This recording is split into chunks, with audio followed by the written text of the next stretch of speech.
Hola a todos, bienvenidos a un nuevo episodio de PLF. ¿Cómo estamos, Bruno? Todo muy bien, ¿cómo estás tú? Muy bien, muy bien. Y a Bruno, quizás algunos ya lo conocen, lo reconocen la voz. Bruno nos acompañó hace ya algunos cuantos episodios atrás y van a poder ver en el copy de acá de YouTube, de Spotify, exactamente cuál fue ese episodio. Y con Bruno prometimos hacer un segundo y un tercer episodio de lo que nos había venido a enseñar, que tenía que ver con las migraciones judías.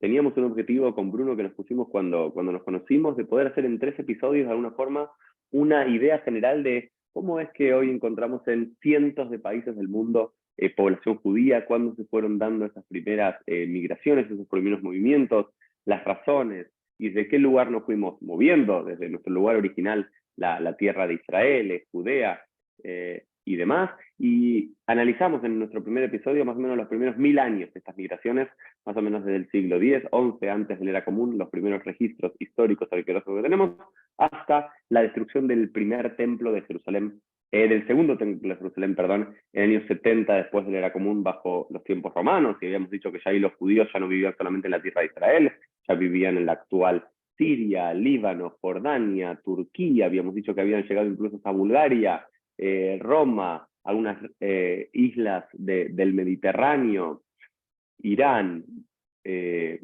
Irak, ¿no? Digamos, regiones actuales que reciben estos nombres, pero habíamos terminado allí, ¿no? Habíamos terminado en el primer siglo de la era común y la idea es hoy poder continuar hasta, nos ponemos como límite el Gerush Farad, la expulsión de los judíos de España. Entonces, ¿cómo de aquellos lugares donde habitaban los judíos ya para el siglo primero de la era común, cómo es que llegamos a una expansión mucho mayor para que los judíos en 1492, cientos de miles, sean expulsados de España, que en el siglo primero no estaba? Entonces, ese es el objetivo de Bruno. ¿Qué te parece? ¿Cómo estuvo de resumen? Me parece maravilloso y creo que es una buena forma de irnos planteando objetivos porque como tú bien señalas, las migraciones judías son básicamente tema original y medular de la razón de ser de los judíos en el mundo, ¿no? Entonces me parece que es un buen objetivo hoy. Excelente. Entonces, Bruno, recordemos un poco así someramente la situación política del pueblo judío en el siglo I, cómo habíamos dejado eso, viviendo en Judea bajo los romanos. Año 70 se destruye el segundo templo de Jerusalén para nunca más ser erigido, aunque sí hubo intentos. ¿Dónde habitan para el siglo primero de la era común? Danos un mapa en 1 o 2 minutos, dónde están las principales comunidades judías, y después vamos viendo cómo de esas comunidades, cómo va migrando a el gran fenómeno de la Edad Media, que es la aparición de la comunidad ashkenazí, la sefaradí. Quizás eso Así va a es. ser el Fíjate, la gran idea de la Edad Media. yo creo que aquí hay una cuestión que debemos mencionar antes de cualquier otra cosa. Cuando nosotros hablamos de la época de la destrucción del segundo templo, que estamos hablando del año 70, debemos entender que los judíos ya no habitaban en la región de Jerusalén. ¿Por qué eso es tan importante? Porque hubo un desplazamiento interno. La primera etapa es una etapa de desplazamiento interno en donde los romanos van a dividir a los judíos en dos clases. La primera clase es los judíos observantes, ¿no? Hay que recordar que en ese momento no existe reformismo, no existe conservadurismo, no existe ortodoxia. Solamente hay dos tipos de judío, el observante y el latinizado. Son las únicas dos formas de ser judío en ese momento en lo que hoy día sería Eretz Israel. Debido a que lo que es Jerusalén era básicamente la capital comercial de Medio Oriente, no únicamente comerciaban judíos, comerciaban selúcidas, comerciaban sirios, comerciaban persas, comerciaban los propios romanos y egipcios. Por lo tanto, este espacio tenía que ser administrado por gente que se sintiera completamente relacionada al Imperio Romano. El Imperio Romano veía en los judíos un problema. Los judíos observantes en realidad no le rendían pleitesía al César. Por lo tanto, la primera migración que hubo en el centro de lo que hoy día es Eretz Israel, ¿sí?, fue hacia el norte de la región, porque para los romanos, los judíos observantes representaban un tipo de gente que en realidad no querían tener. Un judío observante no le rinde pleitesía al César, por lo tanto, sí respeta Shabbat, sí respeta la Kashrut y sí respeta la Halajá. Y una de las características particulares del comercio romano es que no respetaba ningún tiempo santo ni ningún tipo de relación con la espiritualidad. La cultura romana es una cultura que se conduce a través de algo que se llama la inmanencia, es decir, lo que sirve para hoy. Y la cultura judía, como cultura, es una cultura trascendental que habla del más allá, que habla de los hijos, de los nietos, de las generaciones. Eso chocaba con la ideología de los romanos. Por lo tanto, los romanos van a empujar a los judíos ortodoxos de Jerusalén hacia el norte. Una de las verificaciones de este tipo de condiciones se encuentra en la natividad de Jesús que celebran los cristianos. Hay que recordar que María es una judía ortodoxa porque viene de la región de Betlehem. Y Betlehem era una región en donde únicamente existían judíos ortodoxos. Los judíos tenían una obligación, ser Cuidado censados. con este término ortodoxo, ¿no? Para los que están viendo y escuchando, esto es un anacronismo histórico hablar de Observantes, ¿no? judío ortodoxo observante, ¿no? Digamos, vamos a decir un judío como Simon llama un common law Jew, un Así judío que es. observaba los principios básicos de la ley judía, el estudio de la Torá, la pureza e impureza ritual, los alimentos prohibidos, permitidos, Shabbat y las festividades, ¿no? Como Y término en realidad general. tienes toda la razón. En realidad es un judío observante. La familia de María está hecha de judíos observantes. Y eso lo sabemos porque en las regiones estaban muy definidas por los romanos. Los romanos bajaban a los judíos observantes de las regiones del norte 2 veces al año para ser censados en Jerusalén. Por lo tanto, estos judíos observantes tenían que pagar un impuesto incluso más grande por habérsele revelado a los romanos. Esto también va a impactar en algo muy importante que es el término Palestina, porque los romanos intentan negar la identidad de los judíos con la tierra que en algún momento fue Judea, y para hacerlo colocan el nombre Filistín, ¿no? Que es el espacio donde viven los filisteos. Para los romanos, los filisteos eran todas aquellas tribus que no venían necesariamente del Egeo. El origen de los palestinos es el Egeo, particularmente las regiones sur de Grecia, y que en realidad se dedicaban a comercio migrante. Eso es lo que significaba un palestino para los romanos. Entonces, habían quitado el concepto Judea para que los judíos no tuvieran ningún tipo de apropiación sobre la tierra y se le habían dado a los famosos filisteos. Por lo tanto, la migración, el primer desplazamiento es interno. Los romanos dividen esta región en tres. La parte de arriba, en donde se encontraban los judíos observantes, que se llama la Palestina prima, es decir, la primera Palestina, donde se encuentra Jerusalén, que se llamaba Palestina Seconda, y la región sur que llega hasta el territorio de lo que hoy día es Jordania. Todo eso era para los romanos la Palestina. Y había judíos por todos lados. La diferencia es que en el norte van a quedarse los judíos observantes. Y este proceso que los cristianos llaman la natividad de Jesús tiene que ver con la distribución de la observancia. Porque en el momento en el que, de acuerdo con la creencia de los cristianos, María va a dar a luz, es porque ella va caminando a un censo. Por lo tanto, hay un desplazamiento interno por parte de la observación de los romanos. Por otro lado, las políticas de los judíos que no se encontraban nada más en Judea, sino que se encontraban en Alejandría, en Bulgaria, que se llamaba Oscopol, en Roma, ¿sí? Comienza a ser muchísimo más dura. Comienza a endurecerse porque los judíos en Medio Oriente son vistos como judíos pues bastante rejegos, ¿no? Como una población que no quiere alinearse a la estructura de vida de los romanos. Y eso hace muy tensas las relaciones a tal grado que estalla tal cosa como la destrucción del templo, ¿no? Porque al final esa Y destrucción tiene que ver con cómo los romanos observan a los judíos. entonces, los hechos históricos y más preponderantes es la destrucción del templo en el año 70 de la era común. Luego está la famosa, que ya lo estudiamos en otro episodio de PLF con Ari Kanievski, hablamos un poco de la guerra de las diásporas y finalmente hacia el 132-135 la última gran revuelta, la tercera gran revuelta judeo-romana.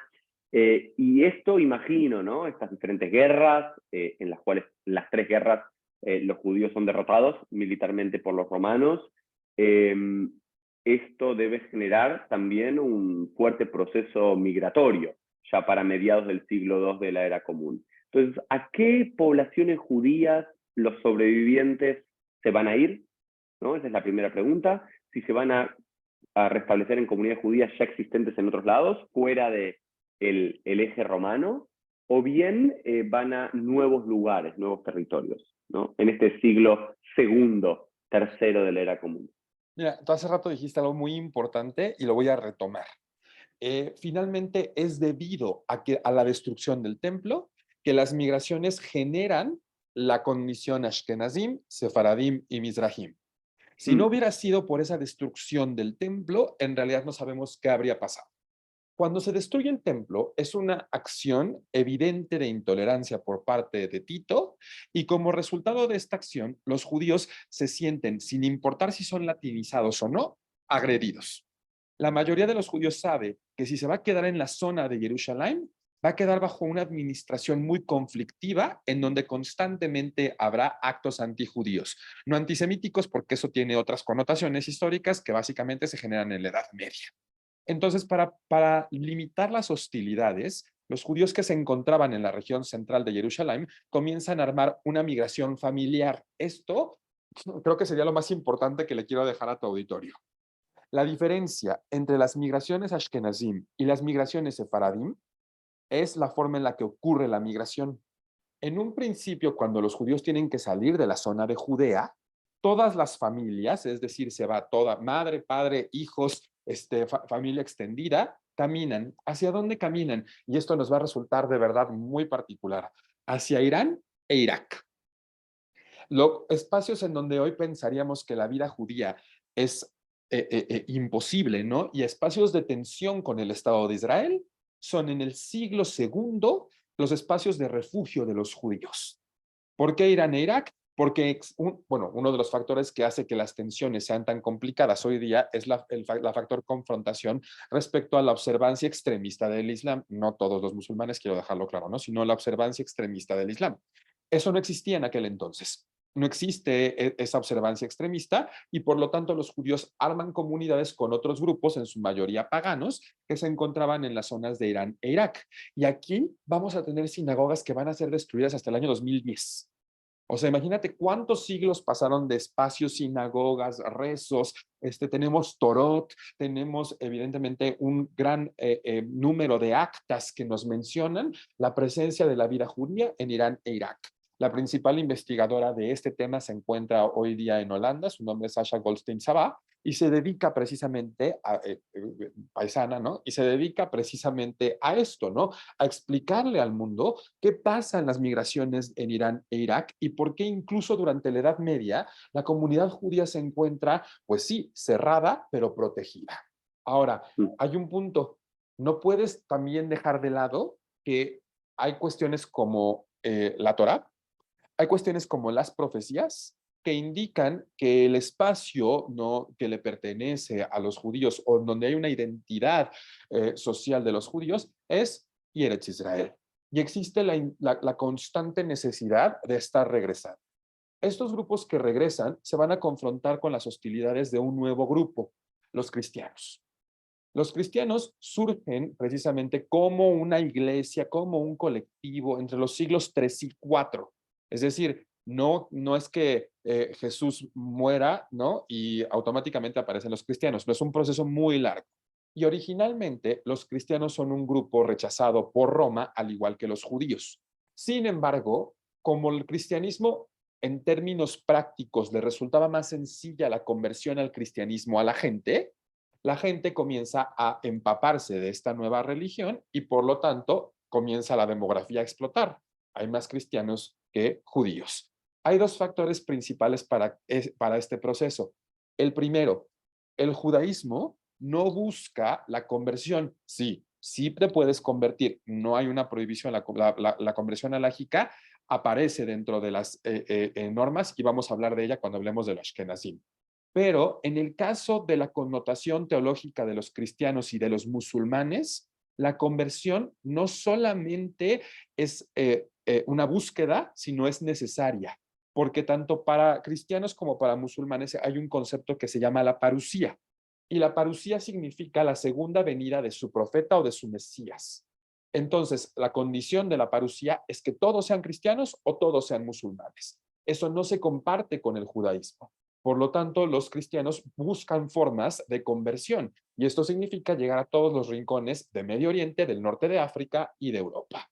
Por lo tanto, los judíos tienen que confrontarse con estas hostilidades porque existe el mito famoso del pueblo de Isida.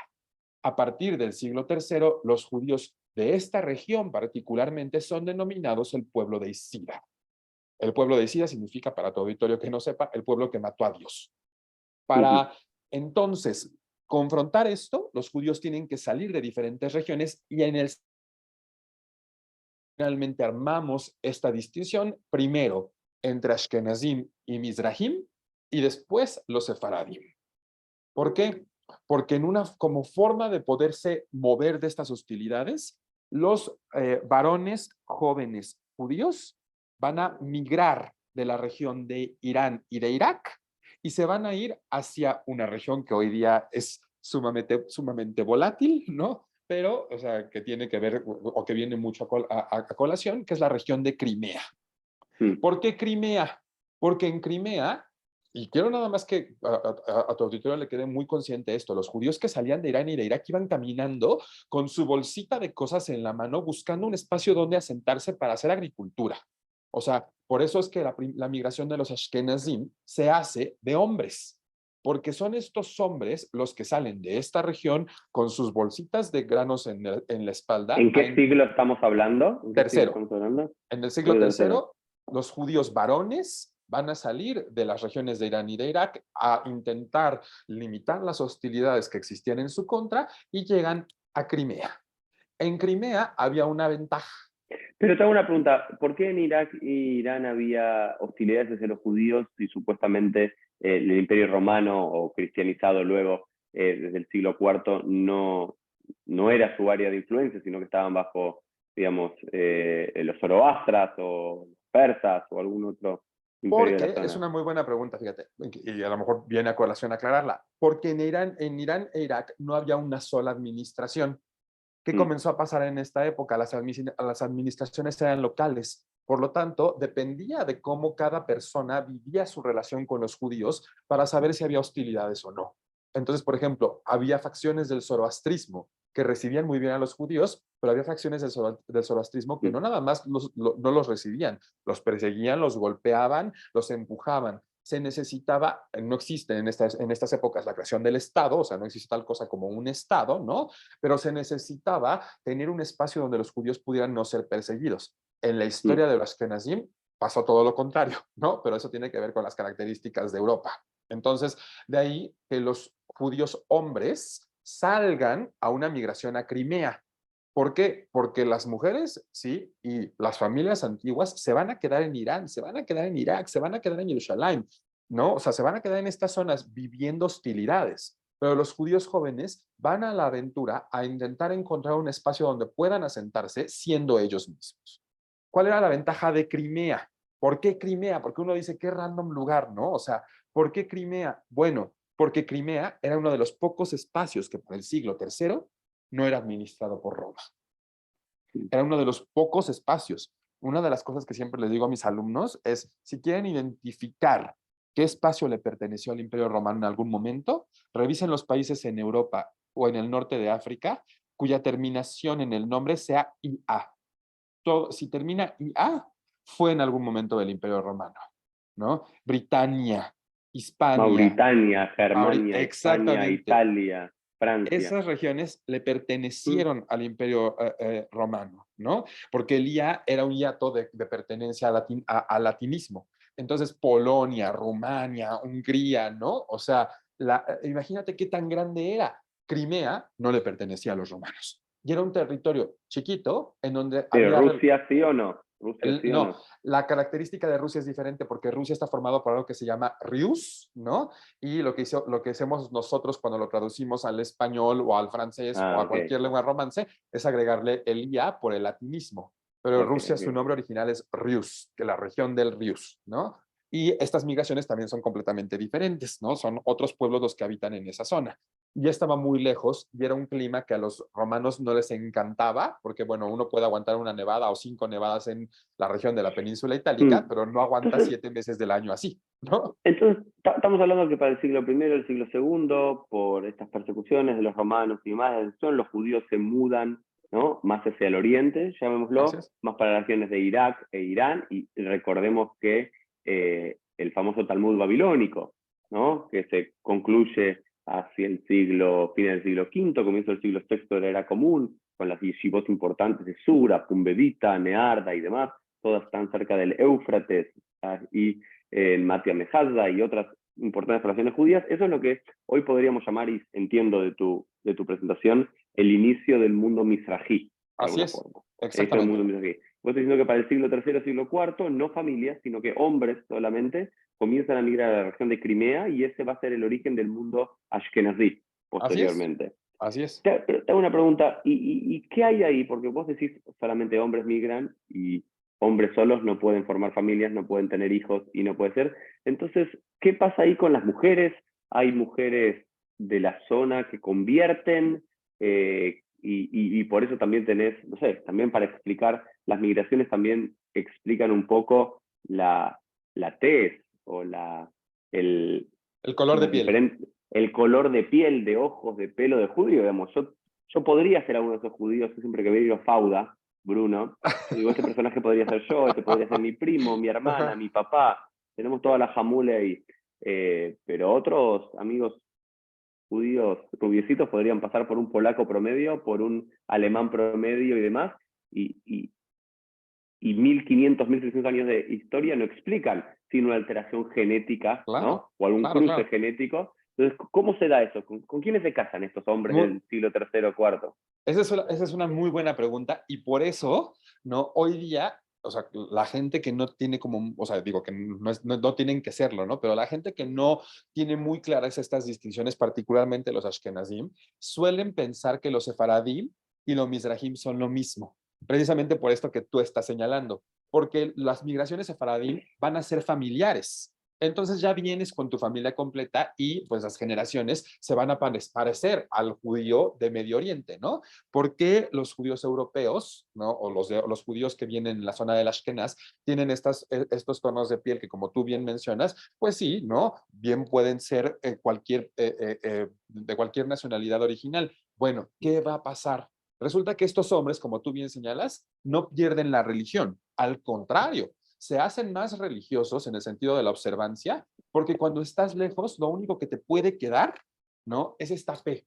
Entonces, como están lejos, se afianzan a lo que conocen que es su fe y van a comenzar a subir, a llegar al famoso, como lo mencionábamos, Rius, ¿no? Y entonces cuando llegan bueno, ¿por qué salen de Crimea? Porque resulta que para el siglo III les llega la noticia de, ahí vienen los romanos.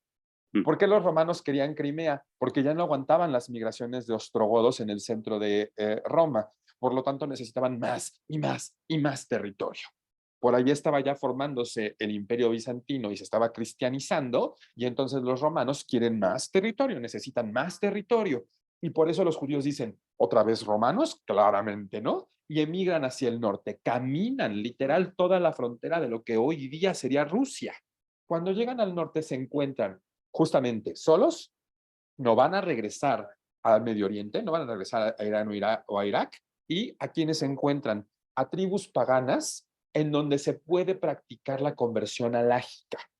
Que este tema es sumamente importante, porque si bien la conversión no es una mitzvah en el caso del judaísmo, sí puede haber conversión alágica.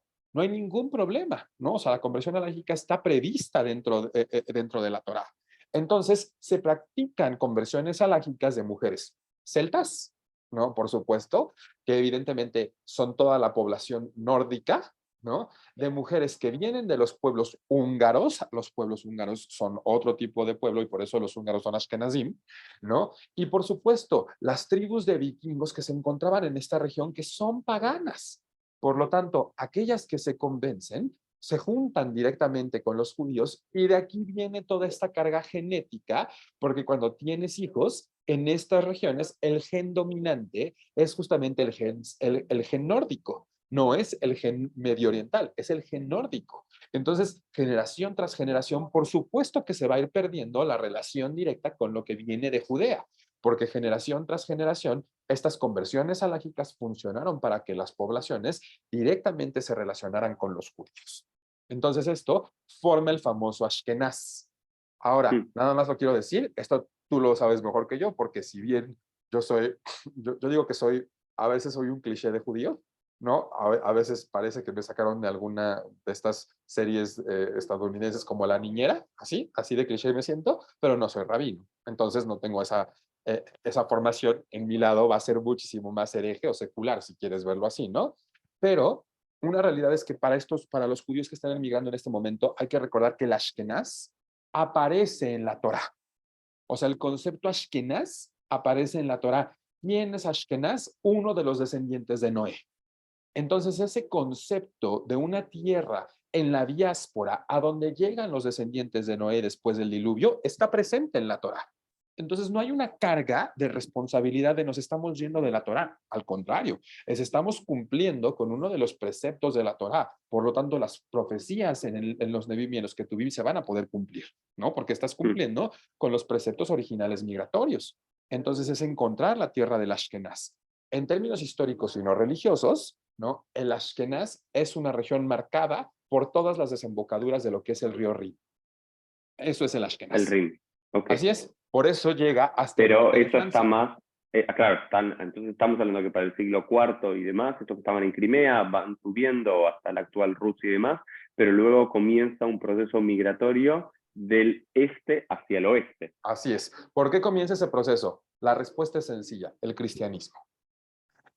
No, yo, o sea, soy siendo muy respetuoso del pensamiento, nada más estoy brindando datos, ¿no? La realidad es que el cristianismo es intolerante con los judíos desde el principio.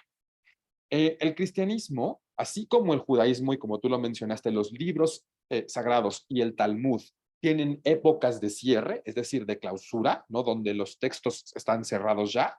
Yo no puedo llegar a poner algo al Talmud, ¿no? O sea, para nada, y van a decir que quién soy. Bueno, lo mismo pasa con el Nuevo Testamento. En el Nuevo Testamento, sí, hay unas de las características que hablan precisamente de la relación de los cristianos con los judíos.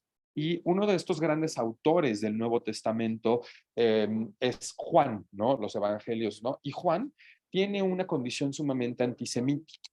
Este antisemitismo, este sí es antisemítico porque va en contra de los judíos como religión, en contra de los judíos como grupo social, en contra de los judíos como tradición. Entonces el Evangelio, de acuerdo con Juan, es sumamente antisemita y las representaciones van a cobrar carne y hueso. Las hostilidades del cristianismo, cuando el cristianismo finalmente se convierte en la religión oficial del Imperio Romano, comienzan a tener autores. Por ejemplo, San Agustín de Hipona, quien en el siglo IV está mencionando que los judíos, ¿sí?, deben ser rechazados. Eso sí, San Agustín de Hipona dice, no debes matar judíos. ¿No? ¿Por qué? Porque los judíos son el único testimonio de la existencia de Jesús. Así lo dice. Pero si lo tienes cerca y el judío no se quiere convertir, sí tienes que rechazarlo, mantenerlo lejos. Lo que posteriormente van a ser los guetos, ¿no? Guetizar a la población judía. Y esta justificación es cristiana. El cristianismo se expande tanto porque es muy sencilla la conversión al cristianismo. En el caso, por ejemplo, de la conversión, que siempre lo pongo así, ¿no? Incluso en la condición física, en el caso de la conversión al judaísmo, hay ciertos requerimientos que son físicos, ¿no? O sea, que tienen que ver, por ejemplo, en el caso del hombre con la circuncisión, ¿no? En el caso de la mujer, después de las lecciones, tiene que ver con la migbe, tiene que ver, ¿no? O sea, con la característica corpórea. Eso no aparece en el cristianismo. Y esto es muy fácil en la Edad Media. Por lo tanto, en el momento en el que en la Edad Media los cristianos agarran todo el control de la población, por supuesto, el resultado va a ser una hostilidad constante contra los judíos. Dependía de cada rey, de cada zona, su relación con los judíos. Entonces, si yo soy el rey de Polonia y a mí me caen mal los judíos en el siglo V, los voy a tratar con la punta del pie. Y los judíos tienen que volver a sacar sus cositas e ir migrando dentro de estas mismas regiones, porque tampoco te puedes alejar del espacio que ya conoces para poder ser agricultor, para poder ser ganadero. O sea, ya no te puedes alejar de esas zonas y comienzas a armar comunidad. Las hostilidades van en aumento a tal grado que llegan a la muerte, ¿no? Y entonces esto define la realidad de los judíos en la región del Ashkenaz. Por lo tanto, los Ashkenazim tienen que ir bajando desde el Rius, o sea, desde Rusia, y por eso se asientan en Polonia. Una de las cosas que a mí siempre me gusta mencionar es ¿por qué el gefilte fish? Por ejemplo, ¿no? ¿Por qué el gefilte fish como uno de los de las comidas tradicionales de los Ashkenazim? Esto es sencillo, porque el tipo de pescado que había en la zona era la carpa y la carpa es kasher y entonces podían aprovechar todo de la carpa, todo. el gefilte fish es una salida para frenar la hambruna de los Ashkenazim, que están siendo empujados constantemente por las hostilidades mayoritariamente cristianas. Entonces, los judíos caminan desde esta zona y llegan hasta el Rin, pasando Francia, pasando el norte de Francia, ¿no? Eso evidentemente hace que la vida sea muy complicada para los judíos de esta región, pero ya comenzaron a armar familias.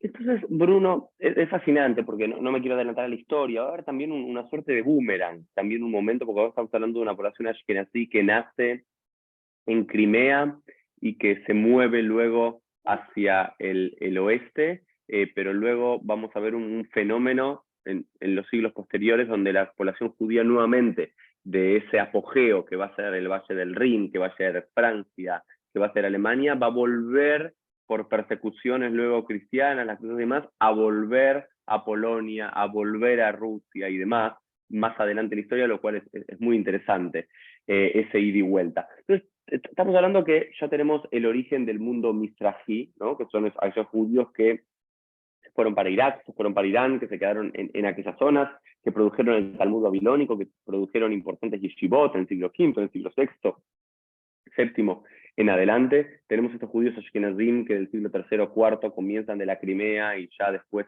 van ganando, van moviéndose por las persecuciones hacia el oeste. Después hay otros dos fenómenos que me parece interesante rescatar o tratar de apuntar cómo se dan. Primero porque habíamos dicho que ya había comunidades judías en Italia y en Bulgaria. La pregunta es, ¿esas comunidades judías se encuentran con estos nuevos judíos ashkenazim en algún lugar del camino? Porque nosotros sabemos que, si nos vamos, salteamos al siglo XI, ¿no? Siglo XI, siglo XII, sabemos que los importantes centros judíos ashkenazí y sefaradí, uno está en España. Entonces mi pregunta es, ¿cómo llegamos a España? Que hasta ahora ni hablamos casi de España. ¿Cómo se convierte eso en uno de los grandes centros del mundo sefaradí? ¿Y cómo llegamos a que Rashi, los Tosafot y las grandes escuelas ashkenazim se encuentran en el siglo XI, en el siglo XII, en las comunidades de Keilot Shum, ¿no? De Spire, de Vine y Worms, ¿no? Como esas tres comunidades ahí. Entonces, esa es la pregunta. ¿Cómo llegamos a estos dos grandes centros sefaradíes que nacieron en el siglo XI? España por un lado y Alemania, Francia por el otro. Ok, la primera parte es más sencilla que la segunda, porque la segunda sí está más complicada. Nada más, fíjate, voy a un poquito intentar resumir esto que está pasando en estas regiones, que tú ya dijiste algo maravilloso, ¿no? Eso es muy importante lo que mencionas. Debido a que los judíos son perseguidos en toda la región del Ashkenaz, es un ir y venir. O sea, es una constante migración. Yo ya llegué a Alemania, tengo bisabuelos en el norte de Alemania, pero si la administración local me considera impuro, me considera deicida, me considera una amenaza, me va a expulsar y tengo que regresar a Polonia. Pero en Polonia me trataban mal, pues a ver cuánto tiempo puedo durar en Polonia. Así es como vivían constantemente los Ashkenazim, hasta que llegan a Holanda, pero eso es más adelante, así que todavía no lo voy a contar, ¿no? Porque Holanda es un respiro para los judíos, ¿no? Holanda es un respiro para los judíos Ashkenazim y posteriormente un respiro para los judíos separados. Entonces, que es el espacio donde finalmente se encuentran vivamente los judíos Ashkenazim y Sefaradim en Europa. Los judíos en Bulgaria van a tener un problemita. La administración búlgara, por la distancia, en la Edad Media, particularmente a partir del siglo V, va a recaer en manos directas del Imperio Romano de Oriente. Es decir, Bulgaria no se puede diseñar como un Carlomagno, ¿no? O sea, como un ducado, como un condado, no. Bulgaria cae en la administración directa. Si bien Bulgaria por antonomasia, ¿no? O sea, Bulgaria es un espacio en donde las migraciones nunca permitieron antisemitismo. Este año se cumplen 80 años de que los búlgaros, la sociedad búlgara, defiende a los judíos antes de la deportación durante la Shoah. Y ni un judío búlgaro es exterminado por la sociedad civil, ¿no? O sea, sin embargo, Bulgaria no es un país justo entre las naciones porque el rey Boris III sí quería acabar con los judíos. Es la sociedad civil la que se organiza y la que decide defender a los judíos. Entonces, ¿qué pasaba en Bulgaria? Debido a que era un centro de comercio, los judíos tenían que irse pues sí, a servir de comerciantes a los mercaditos que no se encontraban en Sofía, que no se encontraban en Nicopol, que no se encontraban en Samokov, no, se encontraban súper lejos en el norte de Constantinopla. A lo mejor hoy es un avión de 20 minutos, pero en aquel entonces es un caminar interminable. Por eso tenemos tantos judíos en los pueblitos entre Bulgaria y Turquía, porque estas regiones estuvieron llenas de asentamientos debido a que Estambul era la capital del Imperio Romano de Oriente. Entonces, no hay conexión. Por otro lado, los judíos italianos, ni siquiera entre ellos viven el mismo tipo de vida. Es decir, el judío italiano de Roma no se parece al judío italiano de Florencia. Tienen problemas de disgregación y de hecho, en la parte graciosa de este cuento, ¿no? O sea, de esta historia, en la parte graciosa, los judíos de Florencia, por ejemplo, en la Edad Media, no quieren conocer a los judíos de Roma porque consideran que los judíos de Roma pues, son medio traidores, porque viven una vida menos difícil, porque la han tenido menos complicada. Esa era una visión. En realidad, la vida de los judíos en Roma siempre dependió del tipo de papa. Hay Mm. papas que van a defender a los judíos, hay papas que los van a pisotear. Entonces, siempre dependió del tipo de papa. Entonces, por eso es que no hay esta interacción hasta que los judíos Ashkenazim y Sefaradim se encuentran en Holanda, pero esto es bien entrado el siglo XVI, hasta ese Oh, momento. perfecto. Entonces, vamos a estas dos preguntas. ¿Cómo llegan los judíos a España y cómo España se convierte en ese gran centro sefarado? Porque hasta ahora hablamos de Mitrajim y hablamos de el inicio Ashkenazim. de Ashkenaz. ¿Cómo llegamos a sefarado? Fíjate, para hablar de esto necesitamos automáticamente hablar del Islam. Okay. Eh, Hoy día sabemos que las tensiones entre el Estado de Israel y los estados musulmanes que se encuentran alrededor, y eso siempre me gusta dejarlo muy claro, ¿no? Son tensiones estatales, en donde si bien la religión juega un papel importante, no son tensiones entre vecinos, son tensiones estatales, ¿no? Eso hay que dejarlo muy claro porque la gente suele pensar que la tensión Israel-Palestina tiene que ver con la condición religiosa. Yo diría que eso es el tercer punto de la tensión, o sea, el menos importante. Son tensiones estatales, es decir, de gobiernos. Cuando aparece el Islam en el siglo VII, año 632 particularmente, el, el Islam surge con una ventaja administrativa, por así decirlo, por encima del cristianismo y del judaísmo. El Islam es una religión que desde su texto fundacional, es decir, el Corán, prevé que los musulmanes estén armados, es decir, prevé un ejército del Islam. Esto le da una ventaja tremenda al Islam, porque el Islam, para poder generar su propia conversión masiva, su parusía, ¿no? Para que Mahoma regrese y se dé el fin material de los tiempos, el Islam pues tiene armas, tiene un ejército que va a hacer que todos estos paganos de las regiones que solían ser persas o de las regiones que solían ser del zoroastrismo e incluso las regiones del norte de la India, como Pakistán, ¿no? Y el Punjab, sean sometidas al Islam mediante, pues sí, no digo que el uso de la fuerza, pero sí la imponencia de lo que representa un ejército musulmán. Debido a que en el Islam aparece que para que exista la venida final de Mahoma, para que se dé el fin de los tiempos, ¿sí? Tiene que haber la conquista de ciertos territorios.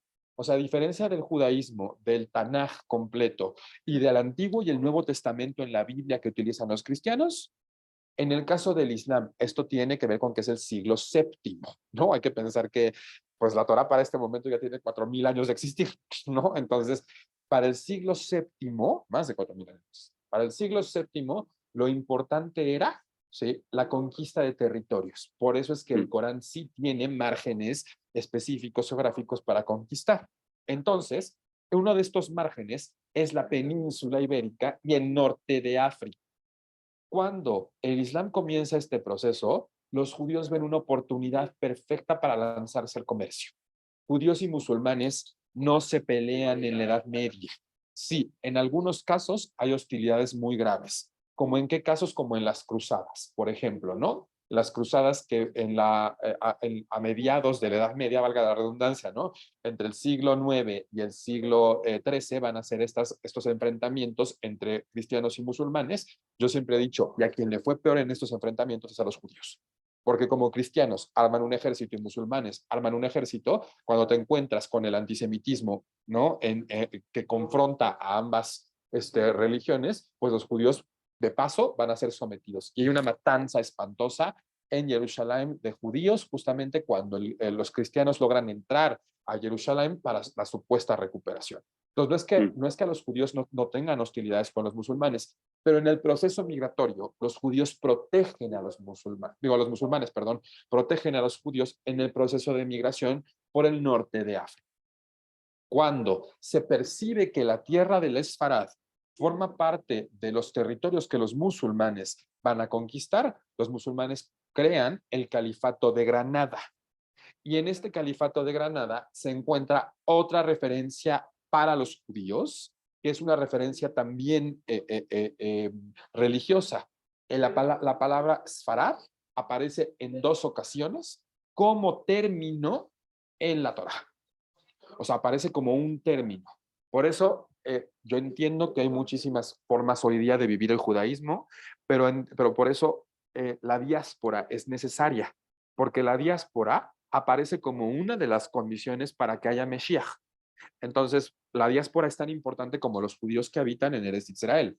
Estas condiciones van a ser reconocidas por los judíos y se funda el Esfarad en la región de la península ibérica, Portugal y España. ¿Cuál fue la ventaja de los judíos? Los judíos tenían la protección musulmana. ¿En qué momento la protección comienza a decaer? Cuando las confrontaciones entre musulmanes y cristianos en España comienzan a tener como resultado asesinatos. Porque los musulmanes van a decir, pues sí, pero al primero que tengo que proteger es a mí, ¿no? O sea, yo me mm. tengo que proteger a mí y dejan a los judíos sefaradim, que ya son sefaradim, de lado. La diferencia entre los ashkenazim y los sefaradim es que a pesar de que también llegan a Europa, particularmente a España, Portugal, el sur de Francia, muy, muy sur de Francia, y una región chiquitita de la península itálica, ¿sí? Los judíos en esta zona vienen con todo y familias. Entonces Mm. las familias son probablemente no, con una apariencia muy árabe, muy morisca en el caso de España, a diferencia de los ashkenazim, que no tienen ese tipo de apariencias. Los sefaradim además crean, ¿sí?, una forma interna, esto es importante, no es de comunicación, es de holgorio, es de felicidad, que es el ladino. Mientras que los ashkenazim generan el yiddish como una forma de control y como una forma de comunicación entre los judíos ashkenazim para poder hablar, para poder comunicarse, para que hubiera una correspondencia y una identidad, los judíos sefaradim crean el ladino como una forma de regocijo, como una forma de conversar, ¿sí? Como comunidad. Que acuerden, hay que recordar que esa no es la única forma lingüística que se arma en ese periodo, ¿no? Pero el Mm. ladino es muy importante. ¿Por qué? Porque es un holgorio. Lo ashkenaz tiene hostilidades. Los farad vive en plenitud.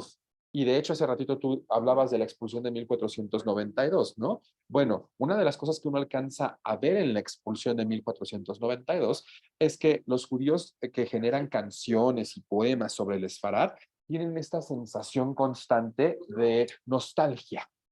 Lo que generan de esas canciones después es el anhelo a la tierra. Claro, porque la tierra, los judíos estuvieron en el Esfarad más de 5 siglos, 7 siglos, ¿no? Y eso representaba una desvinculación muy ruda por Mi- una expulsión. Mientras que en todos los últimos 7 siglos, estamos hablando del 711, ¿no? La conquista Ajá, musulmana de la península ibérica hasta 1492, estamos hablando más de 7 siglos y medio, mientras que en el mundo ashkenazí la permanencia en los lugares eran quizás algunos decenios, 50 años, 100 años como mucho, entonces ese arraigo a la tierra nunca se podía dar como en separado, ¿no es cierto? claro, Y, entonces, estamos hablando que ya para la mitad de la Edad Media, ¿no? La media Edad Media, para el siglo X, para el siglo XI, las importantes comunidades judías del mundo ya se encuentran las sefaradí en el sur de la península ibérica, la ashkenazí se encuentra ahí en el sur de Francia, en el norte de Francia, sur de Alemania, ¿no? Donde va a surgir ahí, y después tenés en declive las que fueran otroras importantes yeshivot en Babilonia, ¿no? así es. Que el origen del mundo mizrahi. Entonces tenemos Mizrahi, Ashkenazí y Sefaradí, ¿no? Como esos 3 grandes puntos y demás para el siglo X, para el siglo XI. Como tú bien dijiste, la comunidad sefaradí en la península ibérica en el norte de África se va a mantener de alguna forma hasta la expulsión de 1492 y 1497. ¿Qué es lo que va a pasar? Me interesa ahora demarcar en los próximos minutos la comunidad ashkenazí, la comunidad mizrají. ¿Qué pasa con esa comunidad mizrají que originalmente se habían quedado ahí, en Bagdad, en Irán, cerca del Éufrates y en esa zona? ¿Qué es lo que pasa con esa comunidad después de la conquista musulmana, siendo ellos los que no migran? No, porque los que migraron hacia Crimea en el siglo III, Ashkenazim, ya lo entendimos. Los que migran en el siglo VIII hacia España, los sefaradim. ¿Qué pasa con esa comunidad mizrají que por un motivo u otro decide quedarse ahí? Mira, la historia de los Mizrahim, yo digo que es una lección de la historia, o sea, como una lección como tal, porque los Mizrahim, con muchos trabajos, van a armar justo una muy importante línea de yeshivot, o sea, es decir, de estudio religioso intenso, libre, pero algo pasa. ¿Qué pasa? La aparición de los otomanos, no de los turcos otomanos, eso es otra cosa, ¿no? De los otomanos. Los otomanos son un pueblo bastante belicoso que justamente surge en estas mediaciones de Irán, Jordania, Irak, o sea, es un pueblo completo que se va a islamizar. La islamización de este pueblo resulta ser muy complicada incluso para los musulmanes, porque es una islamización muy agresiva. Es decir, ellos tienen unas representaciones sumamente agresivas y sumamente hostiles. Por lo tanto, cuando ellos con ejército, con armas, comienzan a tomar posesión de las zonas, porque igual la gente cree que el Imperio Turco Otomano se armó en el siglo XV. No, no, no. Toma 4 siglos armar un imperio de esa magnitud, ¿no? Entonces comienzan las hostilidades en contra de los judíos y los judíos de esta región se tienen que convertir en judíos low profile, ¿no? Se tienen que convertir en judíos casi, no secretivos, porque pues allí está la sinagoga, no secretivo porque ahí está la yeshiva, ¿no? Pero sí tienes que vivir tu vida un poquito más por debajo del agua. Estos judíos tienen una gran ventaja, el idioma. ¿Por qué es una gran ventaja? Porque comienzan a aprender árabe. No nada más hablan hibrid, o sea, son 100% fluidos en árabe. Y el árabe uno puede decir, bueno, pues eso ¿para qué te sirve? Bueno, más que otra cosa porque el comercio que venía del norte de la India se hacía en árabe. No se hacía en hibrid, no se hacía en hindú, no se hacía en chino. No, si bien los productos eran productos de la India o productos de China o incluso productos de Pakistán, el comercio se hace en lengua árabe. Esa es la ventaja de supervivencia de los judíos mizrahim, que en esta región, mientras son víctimas de condiciones hostiles, los judíos tienen de alguna u otra manera una ventaja, el idioma. La parte en la que aprendieron rapidísimo el árabe, se acoplan al árabe y pueden comenzar a intercambiar activamente con centros comerciales, lo cual les permite tener una especie de respeto. Eso también les da oportunidad de volver a retomar algunas regiones de lo que llamaban la Gran Siria. La Gran Siria son, por supuesto, esto no tengo ni que decirlo, Alepo y Damasco, ¿no? O sea, las sinagogas que son milenarias, aquí sí milenarias, y que la más antigua, hay que recordar que fue destruida por el Estado Islámico en el año 2014 cuando entran a Siria. Todavía había vestigios de esta sinagoga que era la más antigua, ¿no? De todo el mundo, o sea, así como sinagoga establecida que seguía ahí, iba a ser destruida en el año 2014 por el Estado Islámico cuando entran a Siria. Ese es el proceso de migración que buscan recuperar los judíos mizrahim, pero las hostilidades de los otomanos van a comenzar a crecer. Entre otras razones, porque el Islam turco, no el turco otomano, el Islam turco también aparece en escena y como Islam turco comienzan otras propias hostilidades que se van a juntar con las hostilidades otomanas. Si bien estas hostilidades no hacen que los judíos no puedan ejercer su religión, sí hace que los judíos no quieran ser parte de una vida llena de, pues sí, acciones en su contra. ¿Por qué? Porque la muestra estaba en lo que estaba ocurriendo con los cristianos. Los cristianos y los musulmanes tenían unas muy malas relaciones que representaban batalla tras batalla y sangre tras sangre. Los judíos aprenden de eso y dicen, híjole, mejor bajar el perfil y dedicarnos a lo que nos quieran dejar hacer. Sin embargo, siempre existe esta necesidad de me voy a ir moviendo a Siria, me voy a ir moviendo a Siria, me voy a ir moviendo a Siria. Por otro lado, Hay que recordar que en este momento la Palestina tenía por todos lados judíos. No era un centro activo como tal, es decir, Jerusalén no es el Jerusalén de hoy, ¿no? Pero no era un centro activo de vida judía, pero sí era un espacio donde había judíos. Eh, Milenariamente, de todas las épocas, de todos los momentos, de todas las familias. Eso hizo, por supuesto, que los judíos Mizrahim pensaran que si se acercaban a Siria hacia el siglo II, el siglo XIII, iban a lograr vivir con un poco más de paz. Sin embargo, lo que constantemente les ocurría era la confrontación entre cristianos y musulmanes que los ponía a ellos a la mitad del escenario. Entonces los Mizrahim son los que van a sufrir en ese momento las hostilidades muy bélicas y algunos de ellos intentan migrar a Europa, cosa que no logran porque para este momento ya estamos hablando de una Europa completamente cerrada, en donde si no conoces a fulanito, es más, los húngaros no salían de Hungría. Si no tienes un primo ahí en Polonia, no tienes a qué moverte de Hungría. Por supuesto que eso no iba a pasar con los judíos. Si no tenían un conocido que estuviera en el Esfarad, no iban a salir de la zona Mizrahi.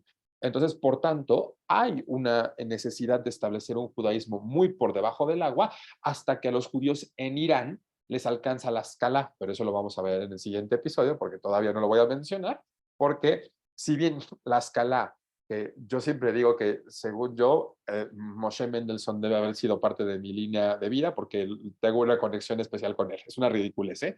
Pero, o sea, Moshe Mendelssohn es una figura que yo admiro mucho, pero, y por más que yo la admire, sí encuentro un error en la escala es elitista. No todos los judíos pueden darse el privilegio de vivir una escala. ¿A quienes les llega la escala posteriormente? A los judíos iraníes. ¿Por qué? Porque comienzan a permitírseles el ingreso a escuelas. Y esto hace que se filtre la idea de la ilustración y que los judíos de los Mizrahim comiencen a sentir un poquito de respiro después de 5 siglos de confrontarse entre hostilidades de musulmanes y cristianos. Entonces, ahí entendemos un poco qué es lo que pasó en estos siglos con esta comunidad mizrahi que, no como historiador, pero sí como rabino, nos proporcionó durante 4, 5, 6 siglos las principales yeshivot, ¿no? Las principales yeshivot, Sura, Pumbedita, Nearda, luego en Bagdad, ¿no? Era el centro del mundo judío. Cualquier judío que tiene una pregunta, eran los grandes hajamim, los grandes geonim que respondían desde ahí, pero ya para el siglo X y demás, el califato de Bagdad comienza a caer y también el poderío de esas yeshivot comienza a caer y se redireccionan estos dos grandes nuevos centros de poder intelectual y económico judío, que va a ser tanto el de Sefarad como el de Ashkenaz, Sí, así dependiendo es. los casos. Entonces, Sefarad entendemos que se mantienen ahí más o menos bien por 7 siglos en la península ibérica, prosperan importantes poetas, médicos, astrónomos, yeshivot, literatura, el ladino y demás, eso lo entendemos. ¿Qué pasa en estos siglos en el mundo ashkenazí? Donde dijimos que no es estable, dijimos que siempre está en movimiento del este al oeste y luego del oeste al este. ¿Qué pasa en estos siglos en el mundo ashkenazí? ¿Cuáles son los grandes puntos para por lo menos dar una idea general, Bruno? ¿Qué tan rudo me puedo poner? ¿Cómo, Mucho. cómo? Ok, fíjate, porque hay un problemón enorme. El antisemitismo medieval cristiano es de la baja Edad Media, o sea, es decir, del periodo final de la Edad Media, pero también golpea mucho más al Ashkenaz que lo que puede golpear al Sfarad. ¿A qué me refiero con eso? A que comienzan los mitos respecto a lo que es un judío, mitos que heredamos hasta hoy. Los mitos de la Edad Media, o sea, los mitos de ese momento, nosotros, sí, como sociedad, sociedad occidental, más no la oriental, pero sí como sociedad occidental, tenemos que lidiar todavía con estos estereotipos que se formaron de los Ashkenazim en la Edad Media, en este momento de la Edad Media. ¿Por qué? 3 cosas son primordiales. La primera, que los judíos se resisten al cristianismo de esta zona. El cristianismo francés, el cristianismo alemán, el cristianismo polaco, el cristianismo ruso, que si bien no son la misma iglesia, porque ya hubo una división de iglesias para ese momento entre la iglesia que posteriormente va a ser la católica y la iglesia ortodoxa, sí es cierto que ambas iglesias, la ortodoxa y la católica, van a ser 100% hostiles contra los judíos. Aquí surge, y por eso te preguntaba que qué tan rudo me puedo poner, porque no sé si ustedes lo sepan, y a mí me choca hablar de esto porque a lo mejor me pega y no me gusta, pero hay dos estereotipos que se van a afianzar en este momento. Uno, el del judío mamador de la cerda, así se le conoce. Son representaciones de la Baja Edad Media en donde los judíos están montando a una cerda en un disfraz de rabínico, ¿no? Porque es un disfraz, ni siquiera es un, no es la forma ni siquiera en la que se vestían los rabinos, ¿no? Pero es una mofa de los rabinos, mientras que un grupo de judíos está siendo alimentado por una cerda, mientras están siendo alimentados con leche materna de una cerda, y un judío en la parte de atrás come las heces fecales de la cerda. Ese es el estereotipo que los judíos van a comenzar a sufrir, porque esto se va a poner no solamente en grabados, se va a poner en iglesias, se va a poner, o sea, me refiero a en cinceles, en vitrales, en libros. Era la forma de identificar a este tipo de judíos ashkenazim. Por otro lado, comienzan las construcciones góticas y en las construcciones góticas les encantó poner a los cristianos la confrontación que se llamaba eclesia contra sinagoga. Hay que recordar que la gente no leía. Entonces la forma, bueno, no sabían leer, no sabían escribir, ¿no? No es que no leyeran, es que no sabían ni leer ni escribir. La forma en la que comienzan ellos a meterle en la cabeza a los cristianos que es un judío es a través de estas representaciones. Eclesia contra sinagoga es pintura, es escultura, es vitral y se colocaba en las iglesias. Y es una recreación de dos mujeres que se confrontan. Una es eclesia con los ojos abiertos, con el báculo papal y viendo, sí, con imponencia, sí, o sea, imponentemente, a sinagoga. Y sinagoga siempre trae los ojos vendados y está volteando a ver hacia abajo con la Torá rota en las manos. Esa es Mm. la forma en la que la gente entraba a la iglesia y entendía para la formación social que era un judío. La iglesia toma el poder de este precepto y se lanzan mensajes en contra de los judíos. Dos, la peste negra de 1347. La peste negra lleva a los peores pogromos hasta el momento en Alemania, en Francia, en Inglaterra, donde además los judíos habían sido expulsados, ¿eh? Esto es importante. Los judíos ya habían sido expulsados, pero comienza también una persecución terrible de judíos debido a la peste negra en Polonia y en Rusia. En estas regiones, los judíos van a ser quemados públicamente, porque, sí, como tú bien lo mencionaste, una de las cosas a las que se podían dedicar los judíos libremente era la medicina. Entonces comienza la peste negra y para nada más un poquito para recordar a tu auditorio que la peste negra se llamaba peste negra o peste bubónica. Y así como vivimos el COVID-19, bueno, la peste negra fue el COVID-19 de su época, con más muertes, claro, porque no existían las vacunas, no existían, ¿no?, estos avances médicos. La peste negra azota a Europa, a toda Europa, no solamente a la zona de las Ashkenaz, sino a toda Europa. Pero en la zona del Esfarad los judíos vivían relativamente bien, mientras que en la zona del Ashkenaz existe esta constante migración. ¿Qué pasa? Que a los judíos se les culpa de la peste negra. Mm. A los judíos se les culpa de ser los responsables de haber envenenado los pozos. La gente no sabía que la peste negra venía de la pulga de la rata, para nada. Y hay que recordar que la rata es la mascota de la Edad Media. Hay cuadros de bodas en la Edad Media donde los pintores representan a la rata. No hay Mm. higiene, por lo tanto, ¿sí?, se culpa a los judíos porque no sabían que las ratas venían perdón, que la pulga venía de la rata. Y entonces hay quemas masivas de 1347 a 1400, ¿sí?, de judíos constantemente en estas regiones porque se les culpa de conspiradores y de envenenar los pozos con agua. Estas características son completamente ashkenazim. Los judíos se tropicalizan en el Esfarad, es decir, adquieren aprendizaje del español, hablan ladino, hablan portugués. De hecho, las juderías mejor conservadas de todo el mundo se encuentran en Portugal, ¿no?, porque es diferente la expulsión portuguesa a la expulsión española. ¿En qué momento hay un break? En Holanda. El único break medieval que tienen los judíos ashkenazim es en Holanda. ¿En ¿Cuál qué fue la? siglo? A partir, no, es un periodo muy largo, es incluso a partir del siglo XIII, 1240, ¿no? Donde en Utrecht, por ejemplo, existe ya una solicitud para que un judío que se llamaba Abraham, así dice el texto, Abraham el judío, ¿no? No sabemos su apellido, ni su casa, ni su familia, Abraham el judío, sea el médico local de Utrecht, o sea, el médico oficial de Utrecht. ¿Por qué hay libertad en Holanda? ¿Por qué no hay persecución en Holanda? Porque Holanda no existía como país. Entonces, estando alejado de las hostilidades sociales, cada uno de los barrios, cada uno de los pueblos tenía su propia mediación respecto a los judíos, pero había otras cosas por las cuales preocuparse. Entonces, hay una limitante muy amplia y las regiones comienzan no solamente a aceptar a los judíos, sino a darles lo que posteriormente serían ciudadanías, ¿no? E incluso nacionalidades. Por eso no hay hostilidades, es el único lugar en donde no hay hostilidades. Es más, te vas a Dinamarca y hay hostilidades, y hay expulsiones, y hay persecuciones, y hay quemas. ¿Por qué en Holanda no? Porque Holanda no existía como un país. Y esto le vino en favor a los judíos ashkenazim que se van a lograr asentar ahí.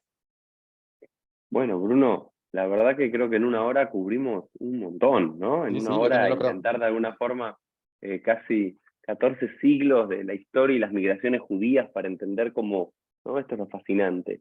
Un pequeño grupo de judeos de la región de Judea, allá por el siglo X antes de la Era Común, comienzan a conformar un Estado-nación, con sus profetas, con sus sacerdotes, con sus reyes, con su libro sagrado que es la Torá, y luego comienza forzosamente en algunos momentos por los asirios o por los babilonios o por los persas, eh, incluso por los griegos en un momento, a un periodo de migración forzosa, pero después también otro periodo de migración voluntaria o migración semi-voluntaria y semi-forzosa por búsqueda de oportunidades económicas o por persecuciones políticas para buscar algún tipo de sosiego en su vida religiosa y terminamos con judíos ya para el siglo XV habitando en España, en Portugal, en Rusia, en Polonia, en Dinamarca, en Holanda, en Alemania, en Francia, en toda Italia, judíos que también nunca dejaron de estar ahí en el territorio de Judea, especialmente en el norte, judíos en Siria, en Babilonia, en Irán, ¿no? Ese es nuestro panorama del siglo XV, ¿no? Y cortamos en el siglo XV porque el siglo XV también es el comienzo del fin de la Edad Media. Y por lo menos en la historia judía no es 1453, sino es 1492, donde esa milenaria, ya 7 siglos de comunidad judía en España separada, quizás la más longeva y la más estable y la más fructífera durante toda la Edad Media, llega a su fin casi eh, total para 1492. Y entonces nos prometemos, Bruno, reencontrarnos en un par de semanas para hacer la tercera y última de las entregas de estos 3 episodios de Pieles, de entender cómo hay un judío como Bruno en México, o yo que nací en la Argentina y ahora me vine a los Estados Unidos, y también hay judíos hoy en Irán, como lo había hasta los años 40, 50 en Siria y en Egipto y en Polonia y la Shoah y todo eso, y Italia y cómo llegan los primeros judíos a América, a dónde llegan, cómo se reestructura. Entonces tenemos el próximo desafío, que es el próximo episodio, que es quizás lo que se dio en la Edad Media, que es esa separación entre judíos mizrahim, judíos ashkenazim, judíos sefaradim. De alguna forma la modernidad va a ser un reencuentro de estos sefaradim que se van y se rasientan en lugares donde había mizrahim o donde había ashkenazim, y hay como un reencuentro entre estos diferentes comunidades judías que hasta el día de hoy, Y ¿no? No es lo justo, ¿no? mismo. Y yo iba a decir una cosa que es, bueno, que a mí me parece maravillosa, ¿no? Y me parece, no sé si la palabra sea lindo, pero sí me parece a lo mejor bucólico, ¿no? Es que una de las cosas que terminó uniendo a los judíos, sin importar su diversificación étnica, es precisamente la religión, ¿no? En las formas que van a aparecer, ¿no? La ortodoxia, el conservadurismo, el reformismo, sin importar en qué forma, un factor de unión entre los judíos fue la religión, porque entonces los judíos que comenzaron a migrar a América podían encontrarse con judíos similares no por su tono de piel, no por su color de cabello ni por su apellido, sino por la forma en la que percibían su propio concepto de la religión. Y eso me parece maravilloso. Sí, eso sí, si me permitís a mí, digamos, hacer una conclusión por lo menos rabínica, y a vos te dejo hacer una conclusión histórica, y luego cerramos este episodio de Piedras hasta la próxima, tiene que ver con que este periodo de la Edad Media del que hablamos fue el periodo de mayor diversificación de los judíos, vamos a hablar, ¿no? En toda nuestra historia. De vuelta, porque los judíos hablaban o árabe, o ladino, o yiddish, y se vestían como sus vecinos árabes, como sus vecinos españoles, como sus vecinos cristianos, y comían las comidas de cada uno de esos lugares, y tenían las profesiones que había en cada uno de estos territorios, y las idiosincrasias locales, pero se dio el fenómeno, no siempre presente, y con algunas excepciones, como pueden ser los judíos caraítas y demás, que se dio también esta diversificación en el momento en el cual mayormente la halajá, la ley judía, ya estaba canonizada, ¿no? De la misma forma que quizás para el siglo I ya estaba canonizado el Tanaj, y el judío podía llevarse a cualquier lugar del mundo la Torá, el Tanaj, el libro de los libros entre las manos, y tener una relación con ese texto.